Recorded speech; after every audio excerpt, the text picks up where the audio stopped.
घटना जाणून घेऊया आपल्या परिसरातील दिवसभरातील ताज्या घडामोडी।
ईशा जी, आपके हस्बैंड आपकी वॉशिंग को 10 में से कितने मार्क्स देंगे? जाने दीजिए ना। अरे घबराइए मत। सॉरी। काश मैं महंगी टिकिया ले पाती। नहीं फेना सुपर वॉश टिकिया आजमाइए। बेहतरीन झाग, कोमल हाथ, रोज और चंदन, सुपर चमक। महंगी टिकिया जैसी धुलाई नहीं, फेना सुपर वॉश टिकिया में समाई। फेना ही लेना। फेना। आमची मागणी आहे की जोपर्यंत संबंधित पोलिसांवर देशमुखांवर कारवाई होत नाही तोपर्यंत आम्ही इथून कुठे चालणार नाही। तुम्ही बघू शकता सगळे उमेदवार असतील आणि सगळे त्यांचे प्रतिनिधी असतील, सगळ्या पक्षाचे इथे बसलेले 50 जणांनी त्यांना खाली पडून पडून मारले, त्यांना डोक्यावर मारले, लाठीचार्ज केला, त्यांच्यावर बिनकारण केला। जेव्हा त्यांच्या गळ्यात आयडी येते तर चोरी करायला आलेत ना, प्रतिनिधी म्हणून आलेत ना ते कोणाचे। तुम्ही चोरी करत असाल तर त्यांच्यावर कारवाई करत नाही, त्या माणसावर मारले। माझी माफ करत साधा माणूस आणि साधं माझी माफ करून तुम्ही इतकं साधा माणसाला काय मारत असता?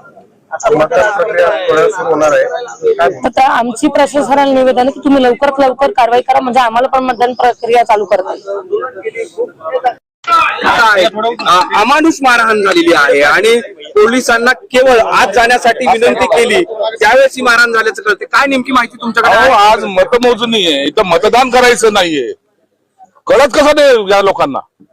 आणि ते प्रतिनिधी आहे त्यांच्याकडे आय कार्ड आहे, आय कार्ड आलं काउंटिंगला चाललेत ते। एवढा सेन्स नसा या पोलिसांना, एवढं कळू नये यांना। ते मारहाण पाहिली तुम्ही, आता जनावरांसारखं मारलं त्यांना। कसली मस्ती यांना? सीपी म्हणतो माझा डीसीपी इथं आहे, डीसीपी म्हणतो एसीपी इथं आहे, एक अधिकारी इथं दिसत नाही। यांना तातडीने यांच्यावर कारवाई झाली पाहिजे। आता मी मुख्यमंत्र्यांना तर बोलणारच आहे मी आता, परंतु ह्या पद्धतीने जर मारत असतील ना, ही पोलिसांची झालेली मस्ती, ही मस्ती कुठेतरी उतरली पाहिजे। हे माझे महापौर आहेत, त्याचा हातपाय हे बघा काय आहे, फ्रॅक्चर येतो. काय झालं काय मतदान करायला चालले होते ते, मग मोजणीचा टाइम आहे ना. पोलिसावर गुन्हा तुम्ही दाखल पोलिसांची मस्ती म्हणताय, एवढ्या मोठ्या संख्येने इथे आलेत, कायदा सुव्यवस्था राखण्याची त्यांची बघा जबाबदारी आहे. ना काय करतायत ते, जाऊन बघा ते कशा साईडला उभे आहेत सगळे. अहो मतमोजणीच्या वेळेला सगळीकडून बॅरिकेड लावलेले आहेत, बरोबर आहे. सामान्य माणसाला प्रवेश नाहीये. मग असं असताना जे प्रतिनिधी आहेत ज्यांच्याकडे आय कार्ड आहे त्यांनी आतमध्ये यायला आणि त्यांना जायला तुम्हाला मज्जाव कसा करू शकता तुम्ही? ही कोणती मस्ती आहे तुमची?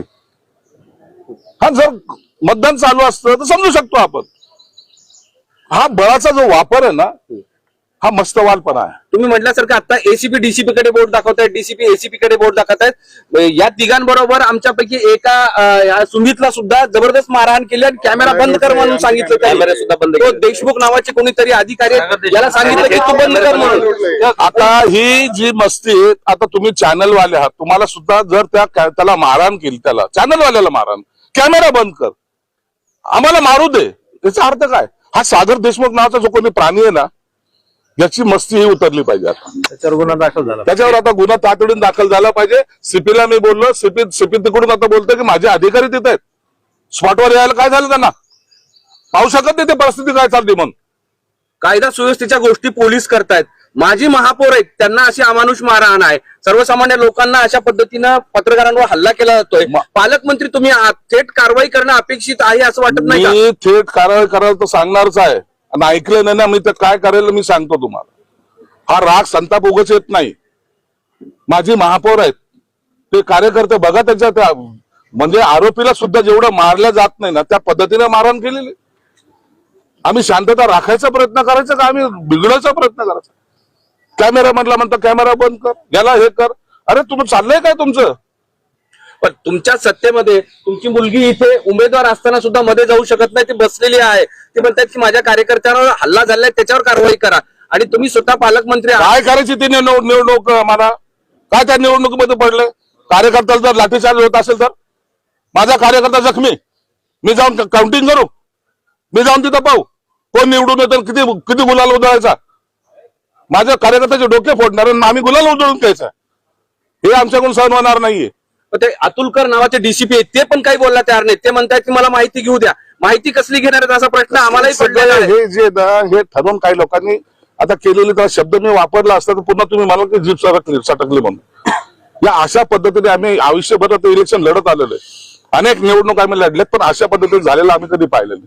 काउंटिंगच्या दिवशी लाठीच्या असता कधीच नाही, इतिहासामध्ये कधी झालेला नाही. आणि धक्कादायक म्हणजे जिथे काउंटिंग साठी जे लोक बाहेर गर्दी करतात तिथे एकही पोलीस नाही. म्हणजे किती वाईट अवस्था आहे. रस्त्यावर लोकांना जाता येत नाही, प्रचंड गर्दी आहे. जालना रोडवर एसएमएसच्या समोर गर्दी आहे, तिथे कोणीच नाहीये, तिथे पोलीस नाही. सर्वसामान्य लोकांना प्रचंड त्रास होत आहे आणि इथे मात्र मोठी गर्दी करतायत. आमच्या आयुक्त तिथून मॉनिटरिंग करतात, मॉनिटरिंग बसल्या ठिकाणून मॉनिटरिंग करतात. अरे फिरायला रस्त्यावर तुम्ही काय, तुम्हाला काय झालंय काय? तुम्हाला रस्त्यामध्ये लोकांना त्रास होतोय. काही म्हणजे काही हितचिंतक असतात ते तिकडे गर्दी करतायत, ट्रॅफिक जाम झालेली, शहराचा बोजवारा उडत चाललेला आहे आणि पोलीस आपल्या मस्तीत आहे. इतकं संवेदनशीलपणा शहरामध्ये दिसतो, संवेदनशील केंद्र सांगतायत आणि काहीतरी अनुचित होऊ शकतं असं असताना सुद्धा इतकी बेपर्वाई पोलीस करतायत. तर त्यावर आता तुम्ही पालकमंत्री म्हणून शेवट काय सांगाल? मी मुख्यमंत्र्यांना बोलणार आहे, उपमुख्यमंत्र्यांना बोलणार आहे आणि यांच्यावर कारवाई. मला हा निवडणूक हा आमचा विषय नाहीये. निवडणूक जिंकेल कोण हारेल कोण हा विषय आमच्याकडे नाही. कार्यकर्त्याला झालेला अमानुष मारहाण हा आता आमचा प्रमुख विषय असणार. मात्र म्हणून कार्यकर्त्याला कमीत कमी 100 पेक्षा अधिक पोलीस त्या ठिकाणी होते. आम्ही घटनास्थळी होतो आणि त्यांनी घेरून मारलं. गुन्हेगार असं मारतं ना. मी स्वतः घरी बसलेलो होतो, चला काउंटिंगला जातायत, होईल जे काय निकाल लागायचा लागेल, आपण नंतर भेटूया. 100 पोलीस आता तुम्ही स्वतः पाहिले ना. आता चॅनलवाले जेव्हा पाहतायत, आता याला डिनाय कसा करेल? आता विशेष म्हणजे त्यामुळे कॅमेरा संपूर्ण कॅमेरा बंद केले आणि घेरून मारले खाली पाडून एकदम. असं विशेष म्हणजे साहेब विकास जैन यांना घेरून मारले. आम्ही घटनास्थळी होतो सगळे. हे घटनास्थळी आता हे तुम्ही आय विटनेस आहात. चीड काय येते ना, यामुळे येते चीड. पोलीस कुणाचे असो, सरकार कुणाचं असो, तुम्ही तुमचं कर्तव्य बजावताना नेमक्या कोणत्या ठिकाणी बजवायचं हे समजलं पाहिजे ना. मर्दुमकी इथं काय दाखवतात, त्याच्या ड्रग्स वाल्याकडे दाखवा ना, दारूच्या अड्ड्यावाल्याकडे दाखवा ना, गुड्ड्याकडे दाखवा ना, त्या टायमाला बलात्काराकडे दाखवा ना, त्या टायमाला शेपूट घालता साधे, आणि अशा टायमाला मर्दुमकी दाखवता कार्यकर्त्यावर. हे सगळे हत्याखोराची चाललेली मस्ती. जाणीवपूर्वक टार्गेट केलं जातं. त्यामुळेच आता पालकमंत्री जाणीवपूर्वक टार्गेट करतात असं वाटतं. हे सगळं ठरवून पोलिसांची मस्ती, याशिवाय दुसरा शब्द नाही याला. मी पुन्हा सांगतो, काउंटिंगच्या दिवशी अशा अंतही बूथच्या आतमध्ये ज्यांच्याकडे आय कार्ड आहे, ज्यांना प्रवेश दिला जातो, त्यांच्यावर लाठीचार्ज करणं हे अमानुषपणा आहे. ज्या पद्धतीने माजी महापौर विकास जैन आणि इतर आमच्या कार्यकर्त्यांना मारलेलं आहे अक्षरशः ढोरागुरासारखं, ती गोष्ट सहन करण्याच्या पलीकडची आहे. बरं सर, शेवटचा प्रश्न असा आहे की आता हे सगळे बसलेत, स्वतः उमेदवार खाली बसलेत, त्यांचं म्हणणं आहे की कारवाई होईपर्यंत आम्ही उठणार नाही. हे किती वेळ चालणार आहे? कारवाई झाल्याशिवाय आम्ही तिथून ते हलणार नाहीत. आता मी सीपीशी बोललो, सीपी फोन कट करतोय, म्हणजे आताही त्यांना उत्तर देण्यासाठी त्यांच्याकडे जागा नाही हे निश्चित आहे. तुम्ही जाणार आहे त्यांच्याकडे आता का? मला जावंच लागेल, मला जावं लागेल. आता मी या कार्यकर्त्याला वाऱ्यावर सोडू शकत नाही. आम्हाला निवडणुकीपेक्षा कार्यकर्ता महत्वाचा आहे. तुमच्या कार्यकर्त्यांनी त्या अधिकाऱ्यांना घेरावा देखील घातला होता, जाब विचारण्याचा प्रयत्न केला होता, मात्र त्या ठिकाणी पळ काढण्यात येईल. पळून गेले सर्व. आता पाहतो मी काय करायचं. आपल्या परिसरातील ताज्या घडामोडी पाहण्यासाठी पाहत राहा सुपर महाराष्ट्र न्यूज चॅनल.